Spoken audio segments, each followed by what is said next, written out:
En un mundo lleno de preguntas, decidimos empezar por responder la más sencilla. ¿Cuál es el problema? En este podcast, Mabel González y Marisol Gómez hablan sin rodeos de conflictos, acuerdos y desacuerdos, de lo que no se cuenta y todos deberíamos saber. Bienvenidos a ¿Cuál es el problema? Un programa en el que cada 2 semanas abordamos las realidades más complejas del mundo y de Colombia. En este programa vamos a abordar la situación como mínimo inquietante que se vive en América Latina desde que el pasado mes de septiembre Estados Unidos comenzó una impresionante acumulación de fuerzas de combate en el Caribe, que se ha completado con la llegada a la zona del portaaviones Gerald Ford. Los ataques a lanchas en la zona, a las que se acusa sin pruebas de estar vinculadas al narcotráfico, han matado ya a decenas de personas en el Caribe y en el Pacífico. ¿Qué busca Washington con este inmenso despliegue de fuerza militar en el Caribe? Sí, Mabel, desde Washington se ha justificado esta demostración de fuerza como una lucha frontal contra el narcotráfico, eh, pero con algo adicional, contra el narcoterrorismo, cuando en América Latina el foco de Estados Unidos siempre había sido el narcotráfico. De hecho, según el secretario de Guerra de Estados Unidos, la operación Lanza del Sur busca impulsar a los narcoterroristas del hemisferio occidental. A nadie se le escapa, por supuesto, Mabel, que en la mira de toda esta operación está el gobierno de Nicolás Maduro en Venezuela, al que Washington vincula con la banda del Tren de Aragua y con el llamado Cartel de los Soles. Pero todo parece indicar que eso es apenas una parte de un gran propósito mayor, y sería retomar el control de América Latina, Mabel. En efecto, el grado de intimidación enorme que supone este despliegue militar hacia el continente tiene implicaciones políticas, geopolíticas, de seguridad y potencialmente humanitarias. Y si la legalidad de las acciones emprendidas hasta ahora es cuestionable, sus consecuencias podríamos decir que son potencialmente impredecibles.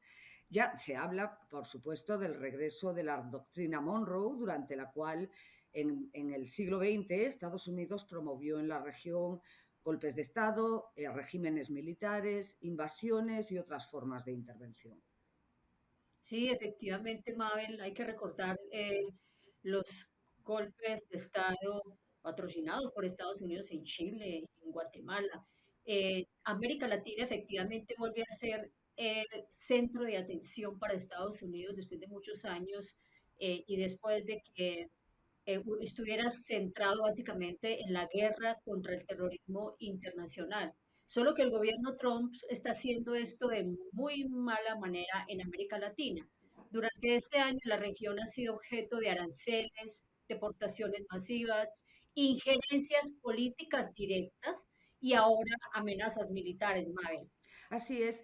El hecho es que después de 2 o 3 décadas en las que la atención a esta región fue limitada y esa guerra contra el terrorismo en la región extendida de Oriente Medio, más luego la confrontación geopolítica con China, parecían captar toda la atención de Estados Unidos, esto sin duda está cambiando y este despliegue es un síntoma evidente de ello. Analistas como Juan Gabriel Tocatlián han hablado de esta región como un laboratorio de experimentación para establecer la dominación hemisférica.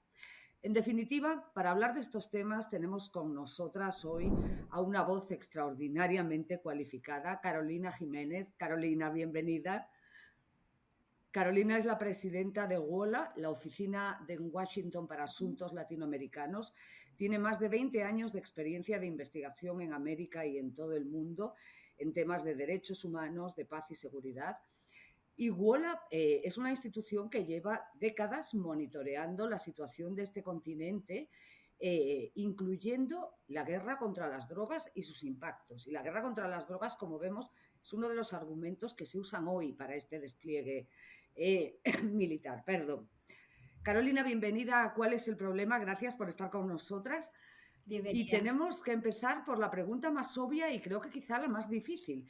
¿Qué busca Estados Unidos con este enfoque de amenaza y de uso de la fuerza en el Caribe?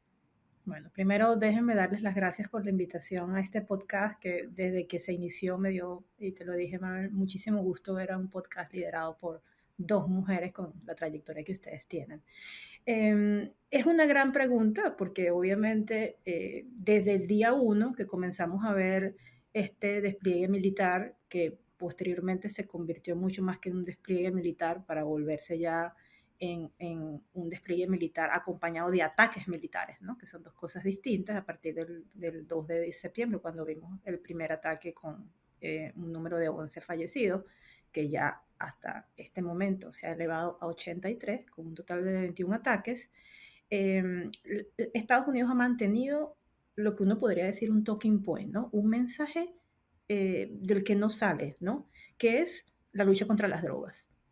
Si ustedes escuchan los mensajes del secretario Rubio, el secretario de Estado, el secretario de Guerra, que ya no es el secretario de Defensa, o del propio presidente Donald Trump, en ningún momento han querido mencionar que están buscando un cambio de régimen en Venezuela o un mayor control geopolítico de la región o que están expandiendo una nueva doctrina, la doctrina Trump o Monroe 2.0. No, el gobierno de Estados Unidos ha mantenido hasta ahora el mensaje de que esto es una lucha contra el narcoterrorismo, ¿no? También ha expandido la doctrina de la guerra contra las drogas, que es la doctrina que ha, bueno, prevalecido durante los últimos 50 años, que es una lucha militarizada contra el tráfico de estupefacientes. Una doctrina que sabemos, una estrategia que ha fallado, porque 50 años después de haber sido lanzada, hay más consumo y producción y tráfico de algunas de las principales drogas más tradicionales, cocaína,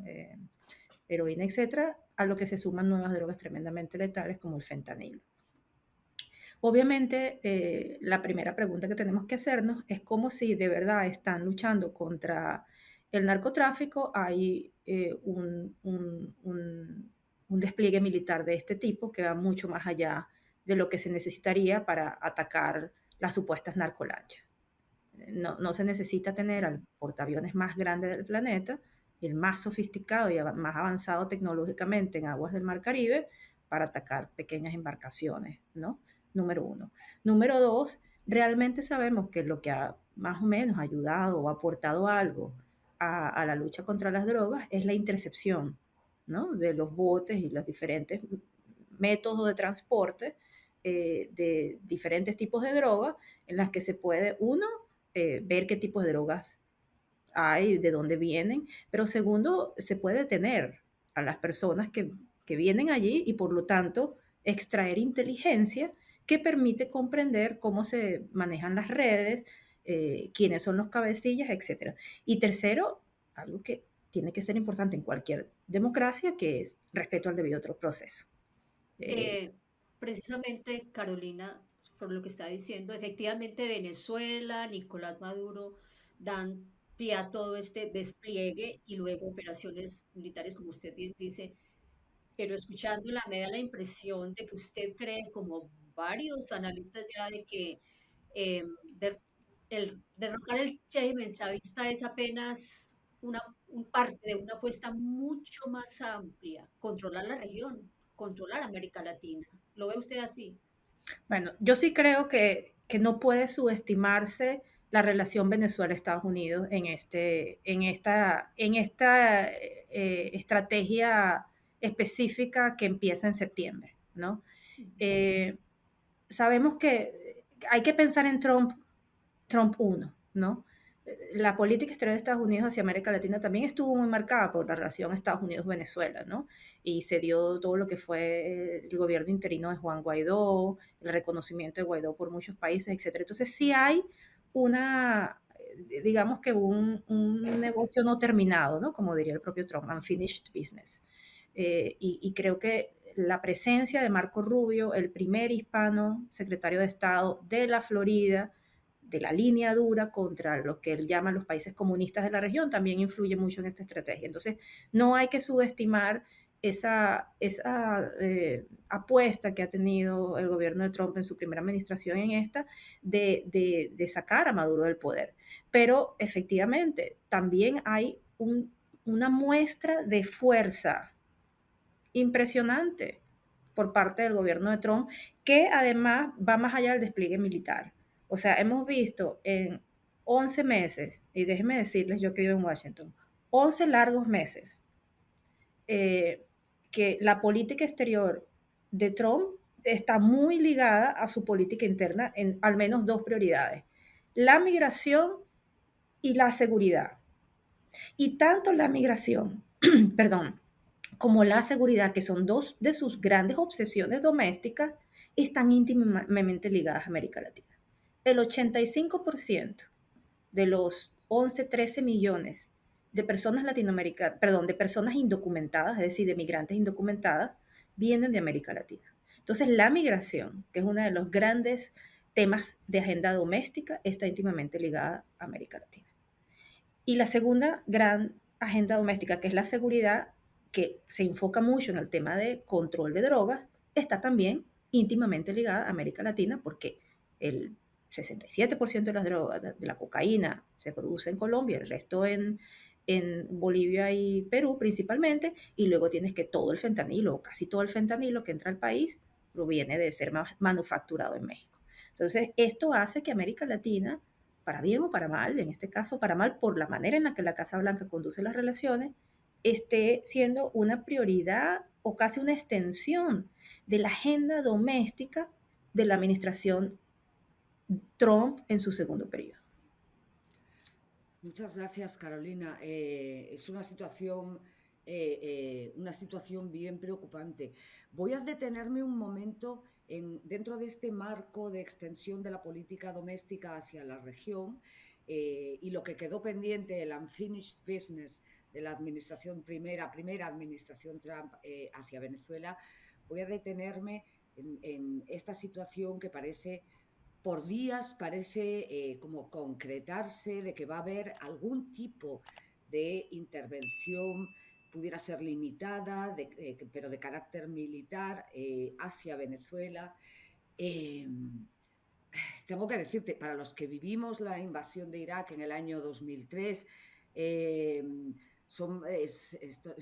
este tipo de intervenciones, de iniciativas, así pretendan luchar contra las drogas, así pretendan traer la democracia, pues nos causan una cierta inquietud. ¿Qué implicaciones tiene la agresión contra este país en términos legales, en términos de posibles consecuencias? Bueno, en términos legales sería una clara violación del derecho internacional y de la Carta de las Naciones Unidas, porque a pesar de que Estados Unidos ha intentado, bajo el término de narcoterrorismo, que por cierto no existe en el derecho internacional, existe el término terrorismo y existe el término narcotráfico, pero narcoterrorismo como figura jurídica no existe en el derecho internacional. Estados Unidos ha intentado generar la matriz jurídica de que está bajo ataque su seguridad por la inyección de drogas que entra al país. Pero no es legalmente válido porque eso no es un ataque armado, que es lo que justificaría defensa, ¿no? Uh-huh. Autodefensa. Entonces, si Estados Unidos ataca a un país que no lo está atacando, sería claramente una violación a la Carta de Naciones Unidas. Entonces, por ahí legalmente creo que sería muy claro, ¿no?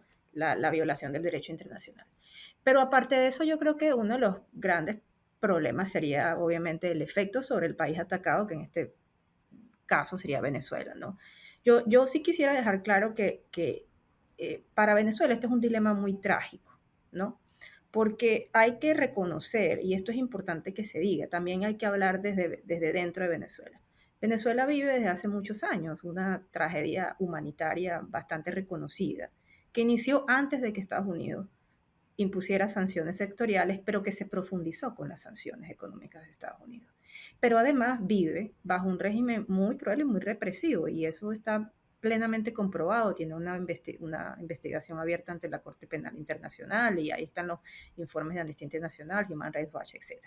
Entonces, el país vive bajo ese régimen, ¿no? Y a pesar de que hubo unas elecciones y la gente pacíficamente pidió un cambio político, el gobierno de facto de Nicolás Maduro no lo logró.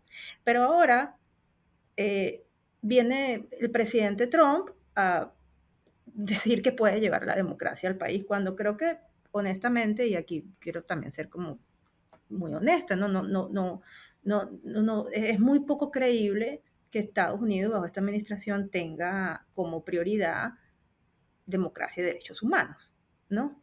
Entonces, el trágico dilema de Venezuela es, por una parte, no haber podido, ¿no?, salir pacíficamente de un régimen autoritario, pero luego que la salida de ese régimen autoritario sea un ataque armado. O sea, es un dilema increíble, es perfectamente trágico el dilema. Ahora bien, si esos ataques pudiesen ocurrir, yo no creo en lo absoluto que pudiésemos estar frente a un escenario tipo Irak en el 2003 o tipo Panamá 1989, porque es muy improbable que la administración Trump quiera enviar soldados al terreno, ¿no? O sea, estaríamos solamente bajo la presencia de ataques aéreos, y es lo que han dicho básicamente todos los analistas hasta este momento. Pero aún así estaríamos, insisto, ante una clara violación de la Carta de las Naciones Unidas, e igual creo que podrían generarse, primero, pérdidas civiles, y esto es gravísimo.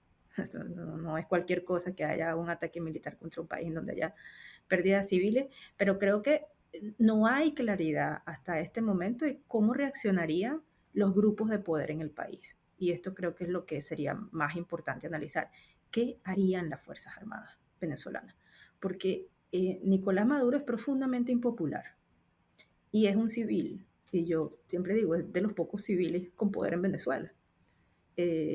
Las Fuerzas Armadas, y la apuesta que ha hecho la administración Trump es a lograr un quiebre dentro de la Fuerza Armada.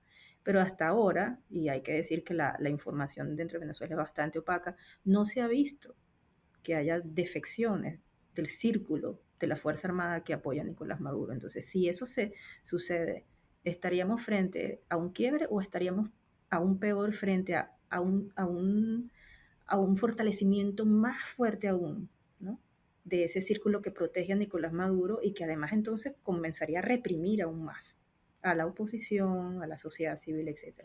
Esa es una pregunta abierta, y creo que estamos ante un escenario realmente terrible, ¿no? Muy, muy peligroso. Carolina, usted justamente ha dicho aquí, no está claro para nada cómo es que Estados Unidos va a recuperar la democracia en Venezuela con un ataque militar que, como usted dice bien, podría ser solamente aéreo. ¿Qué posibilidades de usted de que justo un ataque de estos lo que desate es una guerra civil en Venezuela, que termine siendo peor el, el remedio que la enfermedad? Yo no veo la posibilidad de una guerra civil como tal, en el sentido de que en Venezuela no hay dos bandos armados que se contraponen, ¿no? En Venezuela hay un grupo en el poder que tiene el monopolio de las armas. Y luego hay, eh, yo no veo a la oposición como una oposición armada, siendo muy honesta.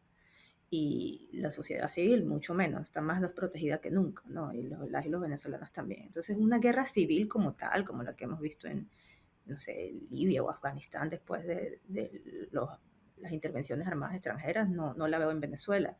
Lo que sí creo es que si hay un cambio de gobierno, eh, hay muchos grupos con los que que, tendrían que negociarse eh, pactos muy delicados y muy complejos. O sea, Venezuela tiene, primero, las Fuerzas Armadas, que insisto, yo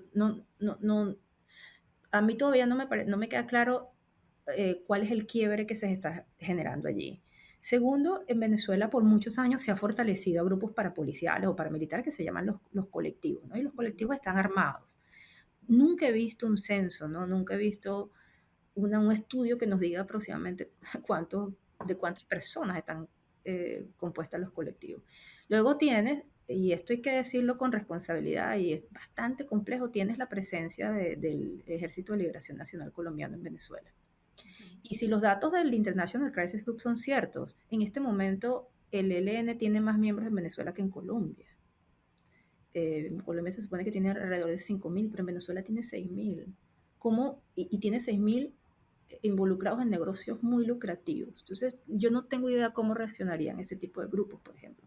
Las economías ilícitas, sobre todo en el sur del país, en el llamado arco minero, están controladas por los llamados sindicatos mineros que trabajan en colusión con el ejército venezolano, porque hay que decirlo así, o sea, el ejército y el Estado venezolano sí se ha convertido en una gran mafia, pero todos esos grupos son grupos violentos. Entonces, la pregunta es cómo se cómo reaccionarían todos esos grupos violentos ante un ataque armado, no está claro. Pero lo que sí hay que decir es que esos no son grupos ideológicos. Por eso es que no está tampoco muy claro la idea de, bueno, aquí va a haber un conflicto armado, porque son grupos que al final del día buscan ganancias. O sea, son grupos que trabajan bajo economías ilícitas y van a buscar un reajuste de su lugar ante una transición.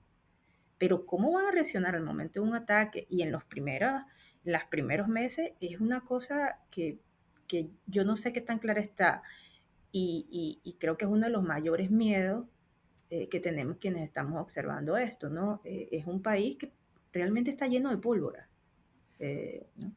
Gracias, Carolina. Sí, efectivamente, más que un escenario de guerra civil tal como la concebíamos tradicionalmente, que podían ser esos escenarios de Siria o Libia que tú mencionabas, un escenario de disgregación, de alguna manera disgregación estatal con diferentes grupos usando la fuerza de manera fragmentada, no necesariamente coordinada, que son otro tipo de escenarios que no identificamos habitualmente con una guerra civil, pero que podría ser quizá un resultado, un escenario preocupante. Yo quisiera, yo quisiera llevarte de vuelta hacia la guerra contra las drogas. WOLA, la organización que tú presides, es, pues, yo diría que es la organización de referencia en lo que se refiere a lo que al tiempo y la calidad con la que lleva documentando y también denunciando los excesos de la guerra militarizada contra las drogas en América Latina. Indudablemente este despliegue, que como tú bien apuntabas, no es solo despliegue, sino ataques que ya se han producido, porque los ataques contra las lanchas son ataques. Esta escalada hacia un enfoque todavía más agresivo, que puede formar parte de otra agenda, pero que indudablemente se ha vendido como parte de la lucha contra el narcotráfico o de una nueva fase en la guerra contra el narcotráfico. ¿Cómo la valoráis a la luz de lo que lleváis tantos años documentando? Mira, creo que es la intensificación de un modelo errado, porque profundiza la militarización de la estrategia que ya se venía dando y que habíamos visto que poco a poco eh, comenzaba a darle paso a la, a la salud pública, la aproximación a la salud pública, que es la aproximación por la que nosotros siempre obviamente hemos estado, disculpen, haciendo tanta incidencia, y también a las reformas propias y necesarias sobre legalización. Si ustedes ven, por ejemplo, la evolución, ¿no? Del consumo de drogas, porque claro, lo que hace la estrategia de Trump es llevar nuevamente eh, el combate contra el narcotráfico al combate contra la demanda. Uh-huh. Y todos sabemos que la política de las drogas, bueno, el narcotráfico como tal es, si lo vemos en su carácter meramente económico, un negocio y como todo negocio tiene oferta y tiene demanda, ¿no? Y esta estrategia es una estrategia de ataque a la demanda, sin preocuparse por el consumo. Y el consumo, cuando se trata, cuando hay realmente políticas que se dedican a monitorear el consumo y ver cuáles son sus causas, es donde usualmente hay éxito, ¿no? También en la demanda, ¿no? Cuando pasamos políticas de legalización que al terminar la prohibición obviamente hacen que las ganancias sean mucho menores y entonces se desmantelan carteles, etc. Pero en el consumo, lo que vimos en el del 2023 al 2024 en Estados Unidos fue verdaderamente una ganancia increíble en términos de salud pública. El fentanilo ha desplazado a la cocaína en lo que se refiere a drogas letal, ¿no? Ya la cocaína no es la droga que produce la mayor cantidad de muertes por sobredosis, sino el fentanilo. Realmente ha sido a niveles epidémicos, ¿no? O sea, estuvimos en un año, el 2022, 2023, se llegaba a 80.000 muertes por fentanilos al año, lo cual es un número verdaderamente grave, ¿no? Luego pasamos al 2024 y esas casi 78.000 muertes por fentanilo se reducen a 48.000, lo cual es un logro tremendo. No es que 48.000 sea un éxito, porque 48.000 personas muriendo por sobredosis de fentanilo, un país industrializado, es todavía una vergüenza, siendo muy honestos, ¿no? O sea, ¿cómo es posible? Pero esa reducción es tremendamente importante. Y entonces uno tiene que mirar cuáles son las causas de la reducción. Y las causas de la reducción son muy claras: tratamiento. El gobierno de Biden en ese momento decidió hacer una apuesta en invertir en algunas drogas específicas que reducen el número de sobredosis, ¿no? De muertes por sobredosis, haciendo que drogas como naxalones, otras estuviesen disponibles, invirtiendo en medidas de tratamiento, etc. Ahora, ¿qué vemos ahora? Bueno, que nuevamente nos vamos a atacar a la demanda y además atacarla a los bombazos, ¿no? A través de, y hay que llamar las cosas por su nombre, ejecuciones extrajudiciales en el Mar Caribe y en el Pacífico Oriental. Y se reducen los fondos dentro de Estados Unidos para Medicaid, ¿no? O sea, muchos de estos tratamientos que se estaban antes financiando con dinero del Estado se van a comenzar a desfinanciar. Entonces habrá que ver cuáles son las cifras del 2025 y posteriormente del 2026, porque me temo que pueden haber un revés, ¿no? En las muertes por sobredosis. Entonces, es terriblemente preocupante ver que al final del día lo que esta administración tanto promueve, que es vamos a acabar con estas drogas que están matando a los americanos, al final del día lo hace sin ningún tipo de seriedad en cuanto a la lectura de los datos científicos que podrían realmente generar una política exitosa, y mucho más y de manera muy conveniente a través de un lente enteramente político, y muy narrativamente ruidoso y hasta cierto punto exitoso al inicio, que por supuesto da ciertos réditos electorales, etcétera. Pero tememos que los éxitos que se alcanzaron en el 2024 puedan ser revertidos en materia de salud pública en cuanto a tratamiento de drogas. Sí, justamente, Carolina, eh, todo lo que usted está diciendo como que refuerza la teoría de que la lucha contra el narcotráfico es solamente un pretexto. Y si bien todo comienza con Venezuela, como usted vio, eh, Trump también decidió llamar líder del narcotráfico a Petro, ¿sí? Un presidente de izquierda, un presidente que como Nicolás Maduro y otros de izquierda mucho más moderada, como la de Boric o la de Lula en Brasil, pues son de alguna manera despreciadas por la derecha de Miami. Entonces yo quiero preguntarle, eh, ¿cuál es realmente el poder de la derecha de Miami sobre Trump? O si la derecha de Miami, Trump estaría actuando sobre América Latina como lo está haciendo. Esa es una primera pregunta.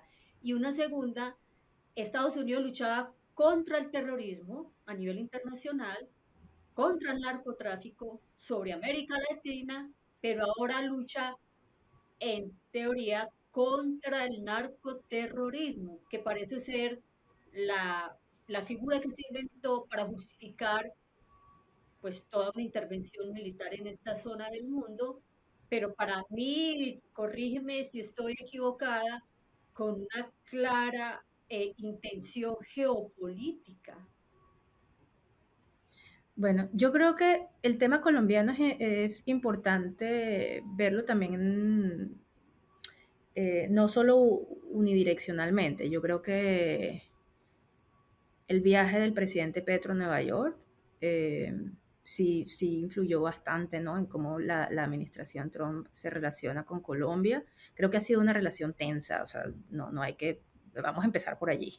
La elección del primer presidente de izquierda en Colombia generó tensiones en Washington, que con la administración anterior fueron bien llevadas, ¿no? Porque eh, se manejó muy diplomáticamente, o sea, las dos cancillerías eh, mantuvieron esas relaciones a nivel diplomático, ¿no? A pesar de que hubo tensiones eh, cuando el 7 de octubre y el ataque terrorista de Hamas, hubo unas tensiones fuertes, pero aquí había, y bueno, sigue habiendo, en ese momento había otro embajador, pero sigue habiendo una diplomacia colombiana en Washington que se maneja así, ¿no? Muy diplomáticamente, tratando siempre de mantener las relaciones bilaterales por encima de cualquier daño político que pueda haber a nivel de relaciones personales entre presidentes,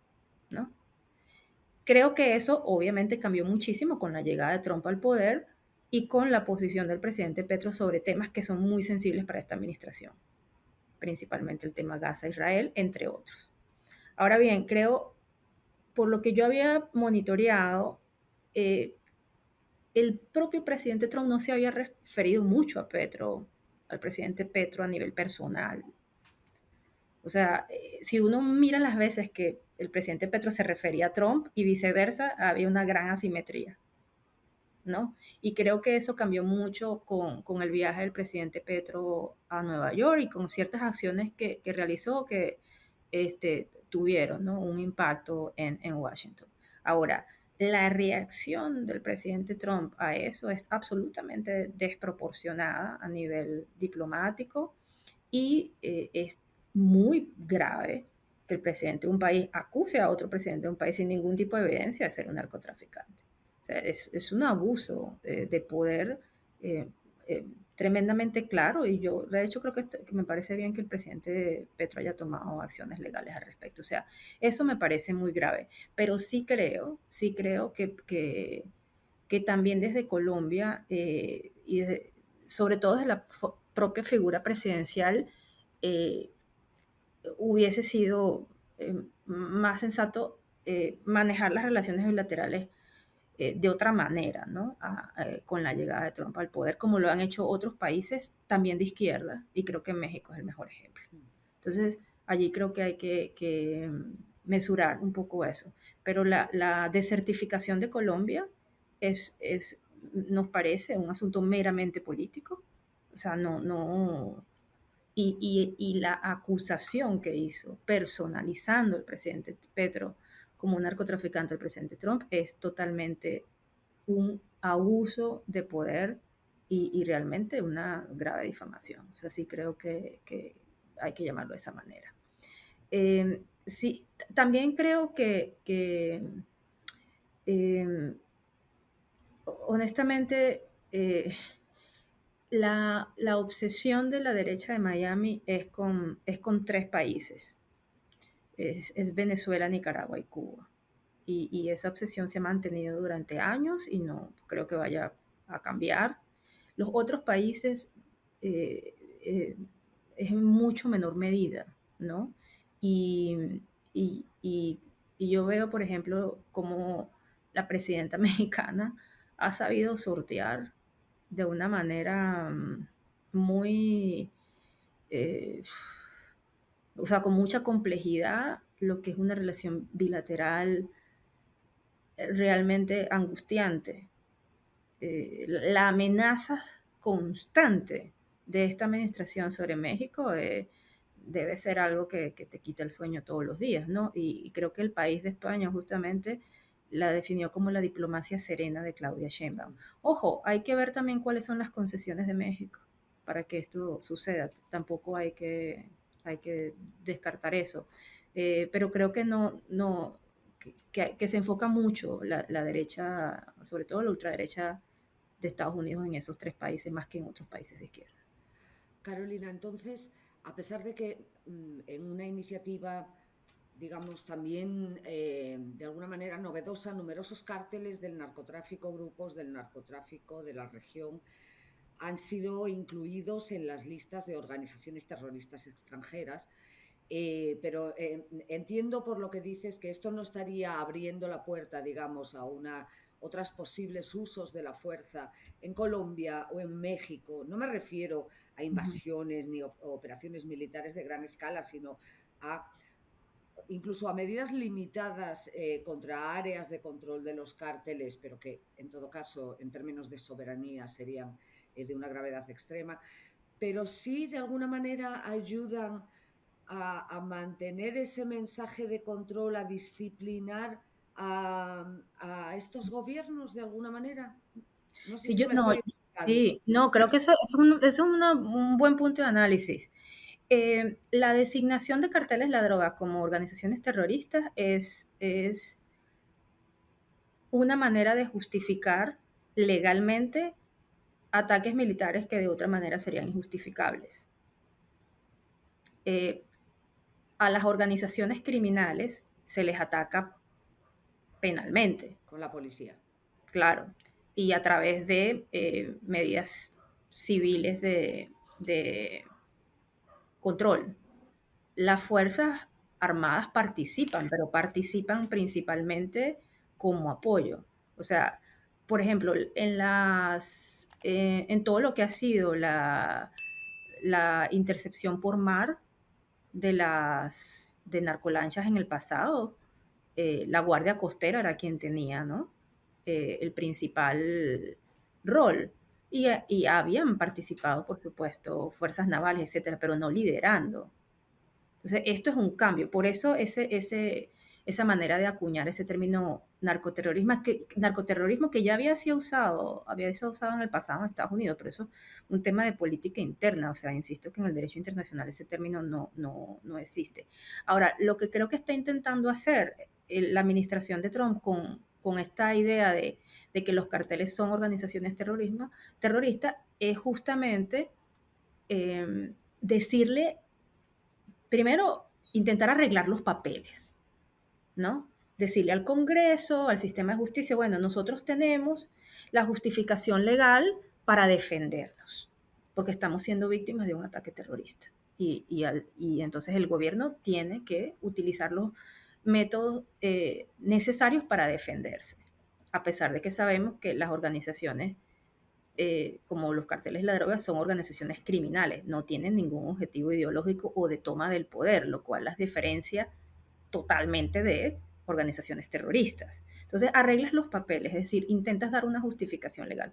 Y segundo, y creo que esto también es muy importante, también le vendes esto al público, porque la presencia del principal portaaviones del mundo en aguas del Caribe cuesta $8 millones diarios, ¿no? La cantidad, tenemos en este momento para ver 15.000 tropas en el Mar Caribe tiene Estados Unidos en este momento. Yo creo que eso no se veía desde hace décadas. O sea, lo que eso cuesta al erario público diariamente es una suma de dinero bárbara en este momento en que ni siquiera están pudiendo repartir food stamps, ¿no? Por el cierre del gobierno, la ayuda alimentaria que se da a más de 40 millones de personas que están en inseguridad alimentaria en Estados Unidos. Entonces, al público americano también hay que convencerlo de que esto es una buena idea y esa narrativa intenta generar esa, eh, esa, sí, eh, esa idea en la opinión pública de que esto es necesario para su seguridad, ¿no? Pero, insisto, creo que si en algo han tenido un gran problema es en ambas cosas, porque el Congreso hasta los momentos ha estado promoviendo resoluciones en contra, ¿no?, del uso de la fuerza sin aprobación del Congreso. No han podido tener los votos en el Senado para prohibir ese uso de la fuerza sin la aprobación de la Cámara Alta, pero algunos republicanos ya comenzaron a votar con los demócratas y esto no es cualquier cosa.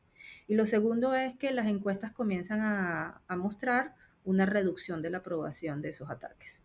Lo que al principio las personas dijeron, bueno, está bien, que ataquen a los narcoterroristas, bueno, al pasar de los meses deja de ser algo que la gente apruebe. Entonces, Exacto, Carolina. Si justamente la gente que votó por Trump lo que buscaba, digamos que se aferró a la idea de la promesa que él hizo de no intervenir en otros países, de centrarse en América, en Estados Unidos particularmente, eh, eso va a tener un efecto en algún cambio de comportamiento de Trump, porque, pues como usted dice, ya las encuestas empiezan a mostrar que no les está gustando pues esa participación militar en el Caribe. Eso por un lado, pero yo la quiero jalar a otra vez al tema. Usted dice, la derecha de Miami, que impulsa mucho a Trump actualmente, tiene obsesión con Cuba, con Venezuela, con Nicaragua, pero entonces, ¿cómo explica uno si esto no va más allá de un asunto de narcoterrorismo o de gobiernos de izquierda, la intervención de Trump en las elecciones legislativas argentinas, favorecer a Milei para que Milei ganara las legislativas? no, yo, a ver, sí creo que hay una clara alineación del trumpismo con los movimientos de derecha de América Latina. O sea, eso no está en cuestionamiento. Y el caso de Argentina es un caso como bastante típico, diríamos, ¿no? Y el apoyo o la búsqueda de Estados Unidos de abrir bases en Ecuador, por cierto, que derrotaba el referéndum de una manera tremendamente clara por lo demás, ¿no? Y hay un claro, pero un claro, una alianza clarísima con El Salvador de Nayib Bukele. O sea, las alianzas ideológicas no están en cuestionamiento, pero sí creo que, que no hay que olvidar que al final del día Trump es un presidente que se caracteriza también por ser un businessman. Y en ese sentido es muy pragmático. Y yo siempre pongo el ejemplo actual de Brasil. Hasta hace un mes y medio, eh, el trumpismo va 100% de la mano con el bolsonarismo, ¿no? Y no hay que ni que explicarlo, ¿no? Son dos movimientos hermanos, autoritarios, de derecha, que niegan la ciencia, la otredad, etc. No hay que explicar. Y de repente vemos a Trump en las Naciones Unidas diciendo, es que me encontré a Lula de casualidad en el pasillo y me cayó también. Es una cosa que obviamente nadie se cree que se encontraron de casualidad. Todo eso fue previamente preparado. Terminan en Malasia hablando y termina Lula diciendo, bueno, vamos a empezar a hablar con la administración Trump porque a nosotros nos interesa arreglarnos con Estados Unidos. Hablando de líderes pragmáticos, si alguien ha sobrevivido con pragmatismo las vicisitudes de la política es el presidente Lula. Yo lo recuerdo muy claramente, siempre lo recuerdo muy claramente abrazado a George Bush en un momento en el que Irak estaba en su peor, ¿no?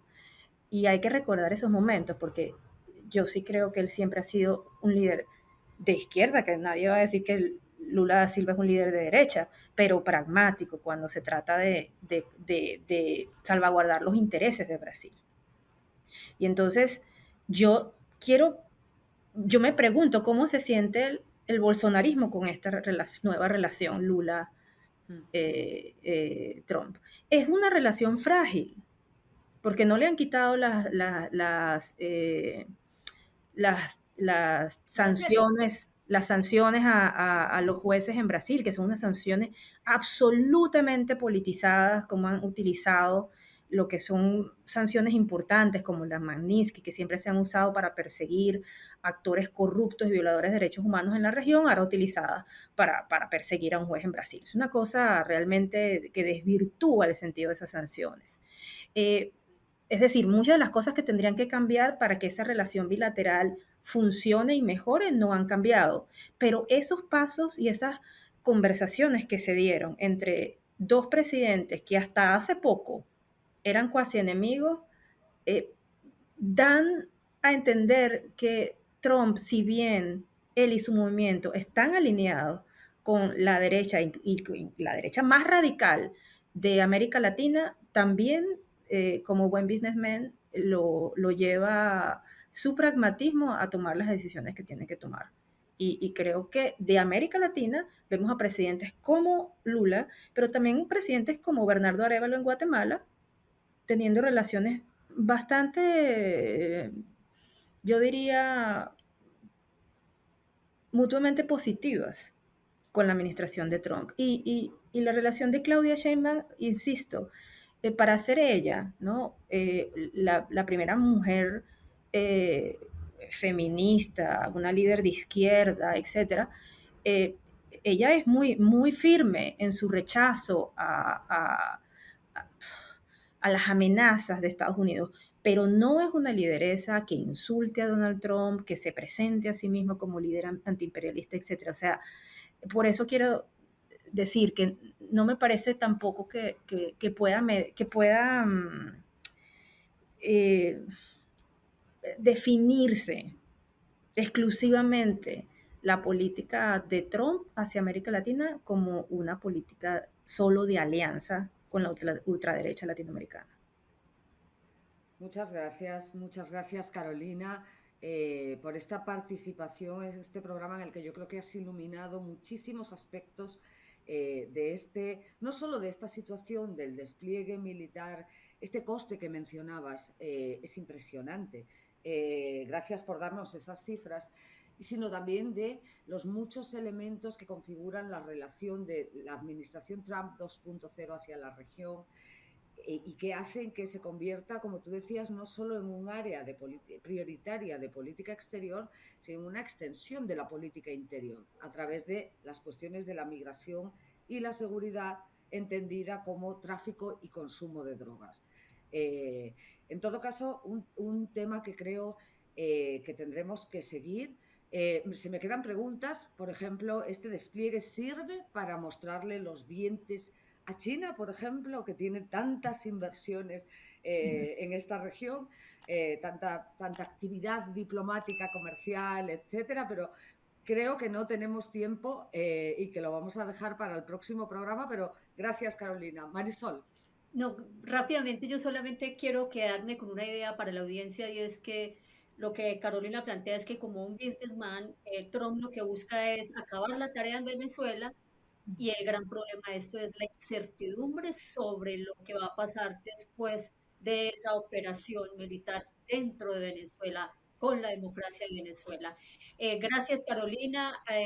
Muchas gracias por atender la invitación de cuál es el problema. Esperamos tenerla aquí en otras ocasiones, y a la audiencia, hasta la próxima. Nos escuchamos en Spotify y YouTube.